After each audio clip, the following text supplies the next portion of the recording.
오래전에 청년 시절에 나눴던 이야기 중에 이런 이야기가 있습니다. 어떤 형제가 오랜 시간 하나님을 찾아 헤매다가 결국 찾지 못하고 이렇게 노트에 끄적거렸습니다. God is nowhere. 하나님은 그 어디에도 없더라. 참으로 허망했을 겁니다. 그토록 찾아 헤맸는데 하나님을 찾지 못하고 하나님은 없다. nowhere.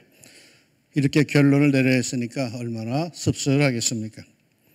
그런데 어느 순간에 God is nowhere 이 문장이 달리 보이는 것이었어요. God is nowhere가 God is now here. 하나님은 지금 이곳에 계신다. 이렇게 보이는 겁니다. 어디에도 없다라고 하는 nowhere라고 하는 이 단어가 한 스펠의 차이도 없이 그저 띄어쓰기만 하니까 의미가 확 달라진 거죠. Now here. 지금 여기에 계시다. 하나님은 어디에 계십니까? 하나님은 지금 여기에 계십니다. 아멘. 내가 하나님의 신령함과 진실함으로 찾는 그 순간 하나님은 그 자리에 계십니다. 저는 출애굽기를 묵상할 때마다 모세가 하나님을 만나는 장면에서 은혜를 받곤 합니다. 사는 게 바쁘고 고달픈 모세를 하나님께서 모세야 모세야 하고 부르시는데 찾아온 모세에게 하나님은 이렇게 첫 말씀을 하십니다. 이리로 가까이 오지 말라. 네가 선 곳은 거룩한 곳이니 네 발에서 신을 벗어라. 네가 선 곳은 거룩한 곳이니 하시는데 어디부터가 거룩한 곳일까요? 하나님의 임재에서 몇 메타 떨어진 곳부터 거룩한 곳이 되는 걸까요? 성전, 주의 거룩한 전 성전에 들어왔다고 하는데 여러분이 앉아 예배하는 이 성전 어디부터가 거룩한 곳입니까? 우리가 세상의 신발을 벗어야 하는 그곳은 어디부터 시작이 되는 겁니까? 성전의 문을 열고 들어오는 순간부터 아니 찬양대석 아니면 이 강대상 십자가 및 내가 세상의 신발을 벗어야 하는 거룩한 곳은 과연 어디부터일까요? 하나님을 깨닫는 그 장소입니다. 하나님의 임재를 느끼는 바로 그 순간입니다. 아무리 지성소 안에 들어와 있다 할지라도 하나님의 면전이라 할지라도 깨닫지 못하면 그곳은 성전이 아닙니다. 자신이 어디에 있는지도 모릅니다. 누구 앞인지도 모릅니다. 하나님을 느끼고 깨닫는 바로 그 순간 그것이 거룩한 곳입니다. 신앙은 말이죠. 현재입니다. 과거 필요하죠. 옛일을 돌아보며 교훈을 받아 믿음의 생활에서 승리해야 합니다. 미래 절대적으로 필요하죠. 소망이 없는 미래가 없는 비전이 없는 사람은 짐승에 불과하지요. 그러나 과거 미래가 아무리 어떠하다 하더라도 우리에게 하나님을 섬기는 우리들, 하나님을 대면해야 하는 우리들에게 있어서 가장 중요한 시간은 현재입니다. Now and here. 지금 이 순간 우리는 하나님을 깨달아야 합니다. 하나님의 임재, 하나님의 도우심, 그 좋은 하나님의 사랑을 지금 이 순간 이곳에서 깨달아야 합니다. 하나님을 대면해야 하는 시간은 미래가 아닙니다. 지금 이 순간이어야 합니다. 앞으로 기도원 가서 은혜 받는 가서가 아닙니다. 내가 살아가는 이 순간 이 자리에서 하나님의 임재를 우리는 깨달아야 합니다. 요즘엔 이런 단어를 잘 사용하지 않죠. 그런데 예전에는 우리 사회에서 이 단어를 참 많이 썼어요. 왕년의 말이여 라는 거. 예전에 그랬다는 거죠. 예전에 잘 나갔다는 뜻이죠. 예전에 충성했다는 뜻이죠. 예전에 건강했다는 뜻이죠. 예전에 잘 베풀었다는 뜻이죠.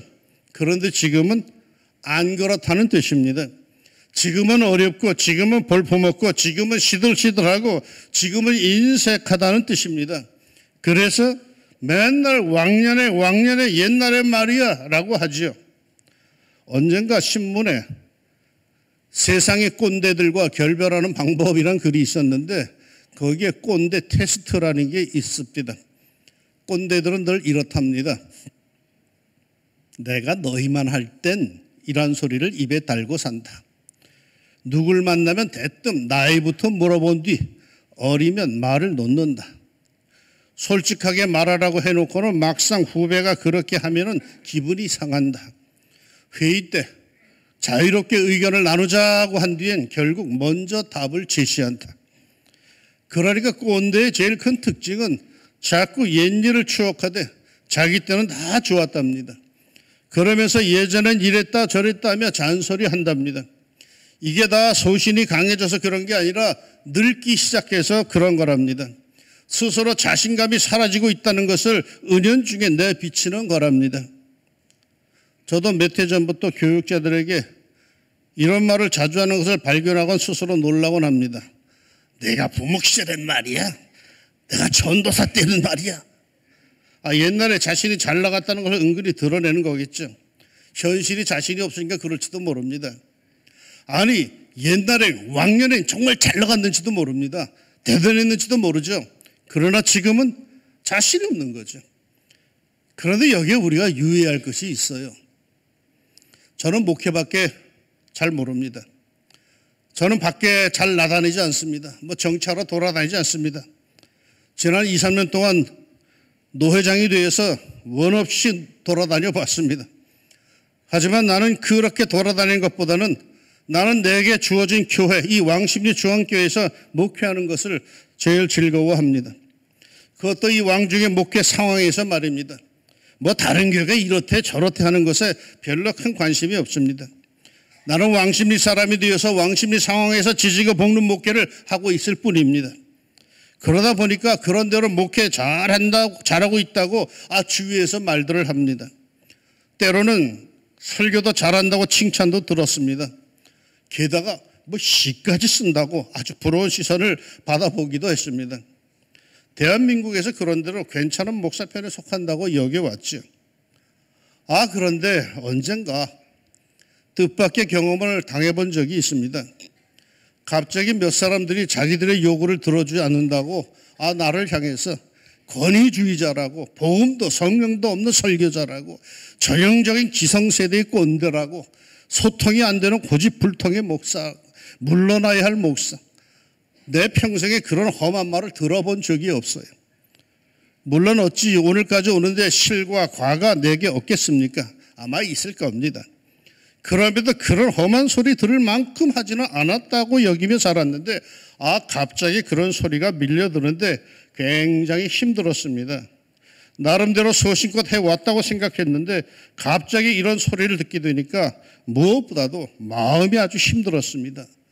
그래서 고민하다가 결국은 그만둬야겠다 스스로 마음을 먹었습니다. 그런 어느 날 새벽 기도 시간에 허망한 마음에 기도하는데 하나님께서 내게 물으셔요.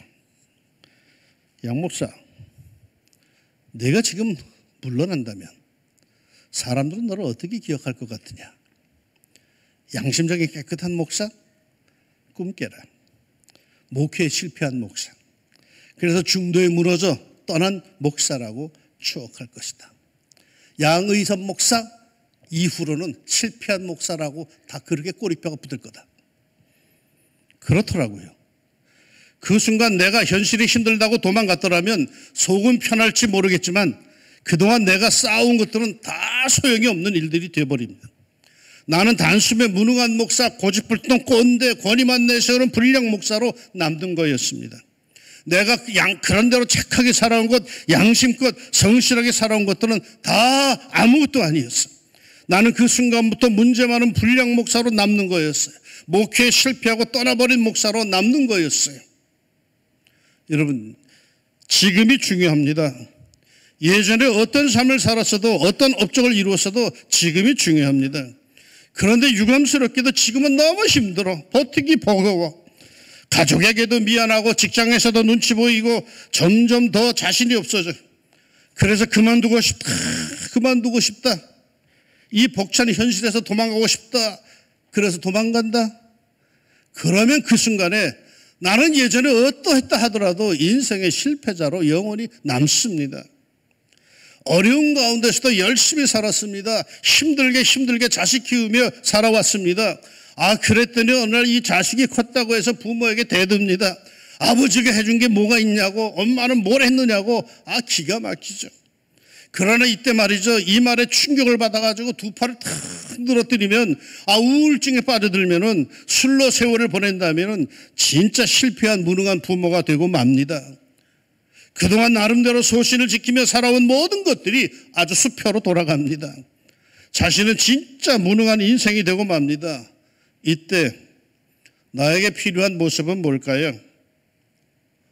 오늘 읽은 성경 본문은 사도 바울이 빌립보 교회에 써서 보낸 편지입니다. 그런데 이 편지를 어디서 썼냐 하면 감옥에서 썼습니다. 열심히 예수 전도를 하기 위해서 살던 사람인데 감옥에 갇혀버렸어. 사람들 시선이 따가워. 저가 뭔가 잘못한 게 있으니까 저러지. 감옥에 있다고 해서 남들이 다 이상한 눈길로 쳐다봅니다. 서로 경멸하기도 합니다. 어수선한 눈길들이 쏠릴 때 그때 바울이 쓴 편지가 빌립보서입니다. 이렇게 오늘 말합니다. 내가 이미 얻었다 함도 아니요 온전히 이루었다 함도 아니라 오직 내가 그리스도 예수께 잡힌 바 된 그것을 잡으려고 달려간도라. 형제들아, 나는 아직 내가 잡은 줄로 여기지 아니하고 오직 한 일, 즉 뒤에 있는 것은 잊어버리고 앞에 있는 것을 잡으려고 표대를 향하여 그리스도 예수 안에서 하나님이 위에서 부르신 부름의 상을 위하여 달려가노라. 바울의 위대함은요, 자신의 처지에 좌지우지되지 않는다는 겁니다. 감옥에서 기죽지 않습니다. 왕년에 하면서 자신이 이룬 것들에 취하지도 않습니다. 왕년에 그가 이룬 것들은 정말이지 대단한 것들이었습니다. 우리는 흉내도 낼 수 없는 굉장한 것들입니다. 그런데 바울은요, 7절 이하에서 이렇게 고백합니다. 그러나 무엇이든지 내게 유익하던 것을 내가 그리스도를 위하여 다 해로 여길 뿐더러 배설물로 여기면 그리스도를 얻고 그 안에서 발견되려 함이니. 그가 이루는 업적들을 배설물로 여긴답니다. 그것을 오늘 본문에서는 오직 한 일, 즉 뒤에 있는 것은 잊어버리고 라고 합니다. 한마디로 과거를 잊어버렸답니다. 과거란 부끄러운 옛일만 말하는 것은 아니죠. 과거란 자신이 주를 위해서 한 일들, 공적들을 말하기도 하죠. 주를 위해서 땀 흘린 것, 애쓴 것, 바친 것, 눈물 뿌린 것 등등 이른바 공적을 다 잊어버렸답니다. 어떤 이가 그러더라고요. 그리스도인은 영적 경주에서 과거를 잊어야 한다. 공은 하나님께 영광으로 돌리고 죄는 하나님께 자복한 후 다 잊어야 한다. 맞죠? 자기가 이룬 것들은 잊어버립시다. 자기가 예전에 대단한 사람이었다는 것도 잊어버립시다. 이것들을 잊어버리지 못하는 사람들이 늘 괴롭고 힘든 현실을 삽니다. 적응하지 못합니다. 아울러 자기가 예전에 늘 실패만 하던 사람이라는 것도 잊어버립시다. 늘 부족했던 인물이라는 사실도 잊어버립시다. 우리 성도는 그리스도 안에서 새로운 피조물, 새로운 존재라고 성경은 증언합니다. 예전에 내가 어떠한 사람이었다는 것이 이제 나와 아무런 상관이 없습니다. 나는 새로운 존재입니다. 그 새로운 존재의 모습, 어떤 모습인 줄 아시죠? 내가 이미 얻었다 함도 아니요 온전히 이루었다 함도 아니라 오직 내가 그리스도 예수께 잡힌 바 된 그것을 잡으려고 달려가노라. 형제들아, 나는 앞에 있는 것을 잡으려고 표대를 향하여 그리스도 예수 안에서 하나님이 위에서 부르신 부름의 상을 위하여 달려가노라. 우리는 달려가는 사람들이에요. 성도는 아직 목적지에 도달하기가 아니에요. 성도는 여전히 부지런히 달려가는 사람들입니다. 무엇을 향해서? 잡힌 바 된 그것을 잡으려고 말이요. 표대를 향하여 말이요. 부름의 상을 위하여 말이요. 잡힌 바 된 그것, 잡혔어. 내가 잡은 게 아니야. 내가 잡혔다는 거야. 그것 때문에. 그러니까 우리는 아무도 목적지에 도달하지 못했습니다. 그렇다고 실패자도 아닙니다. 우리는 여전히 달려가고 있을 뿐입니다. 표대를 향하여. 예수님께 사로잡힌 바 된 그것을 이루기 위하여서 거기엔 반드시 부름의 상이 있다는 것을 알기에 그것을 바라보며 달려가는 사람들입니다. 예수님께 사로잡힌 바 된 그것, 내가 예수 믿고 난 뒤로부터 내 안에서 일어난 그 거룩한 충동, 이렇게 살면 안 되지 하는 그것들, 베풀면서 살아야지, 고집부리며 살면 안 되지, 움켜쥐고 사는 게 아니지, 용서하며 살아야지. 내가 예수 믿는 사람인데 내 안에 이제 예수가 살아야지. 전과 다르게 뭔가 말이요, 나를 사로잡는 신령한 그것들 말이요, 그 거룩하고 진실된 그것들 말이요, 그것에 사로잡혀 살아야 합니다. 그게 쉬운 것은 아니지만 그렇게 살 때 우리에게는 부름의 상이 있습니다. 반드시 상이 있습니다. 믿음이 없이는 하나님을 기쁘시게 하지 못하나니 하나님께 나아가는 자는 반드시 그가 계신 것과 또한 그가 자기를 찾는 자들에게 상 주시는 이심을 믿어야 할지니라. 우리들의 삶에는 반드시 상급이 있어요. 이렇게 말하면 말이요, 속으로 그까지 상이라고 그렇게 여기는 사람도 있을지 몰라요. 그렇지만 말이죠, 여러분, 이건 굉장히 중요한 상입니다. 그러기에 성경책에 기록되어 있는 겁니다. 뭐 별 대단한 거 아니면 기록할 필요도 없는 거예요. 그거 못 받으면 아주 부끄러운 거라는 뜻이에요. 경기가 종료된 후에는 언제나 평가나 시상식이 있죠. 그 평가, 그 시상식이 기쁨의 시간, 축제의 시간이 되려면 어떻게 해야 할까요? 최선을 다해야 합니다. 하나님의 자녀라면, 그리스도인이라면 육신을 위하여 무엇을 먹을까 무엇을 마실까만을 궁리하지 말고 자신의 육신을 복종시키면서 하나님의 뜻을 이루기 위하여서 그리스도 예수를 믿음으로 사로잡히게 된 그 거룩한 사명 말이에요, 신앙심을 위해서 열심히 달려가야 하는 겁니다. 사명을 다 이룬 것 같이 사는 사람이 있더라고요. 아닙니다. 지금이 중요합니다.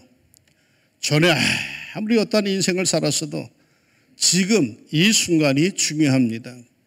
지금 내가 잘못 살면 내가 일평생 살아온 것은 다 허사가 되는 겁니다. 실패자가 됩니다. 끝까지 우리 주 예수님을 바라보며 우리 사명자로 삽시다. 지금의 모습 어떠십니까?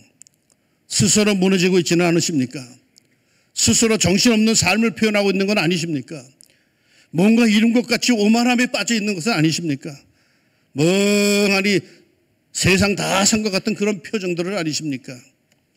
표대를 내가 잡은 거 아니에요. 예수님께서 나를 사로잡았을 때 그 표대, 나에게 주신 사명감, 그 감정들 말이요, 그 양심의 그 선한 것들, 그리스도 예수께 잡힌 바 된 그것, 그 삶의 의미와 사명을 향해 달려가는 모습이어야 합니다. 아무리 나이가 많아도, 아무리 사회에서 잘 나가던 사람이었다 할지라도 지금 이 순간 나의 모습은 여전히 사명을 향해 달려가는 모습이어야 합니다. 한번 다 같이 고백해 볼까요? 내가 이미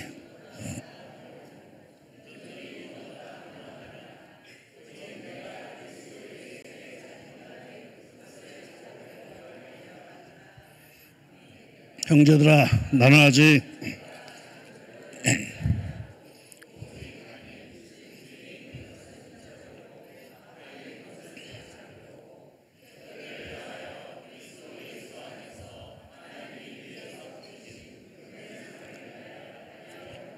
아멘. 뒤는 잊어버리세요. 그게 무엇이었든 잊어버리세요. 중요한 것은 지금 이 순간입니다. 지금 이 순간 표대를 향하여 열심히 달려갑시다. 주께서 힘에 힘을 더하여 주실 줄로 믿습니다. 무더운 여름철이지만 표대를 향하여 독수리 날개치며 올라가는 열정이 우리 사랑하는 왕중 가족들, 우리 성도들에게 충만하기를 주님의 이름으로 축복합니다. 기도합시다. 사는 것이 좀 지치는 사람들이 꽤 있습니다.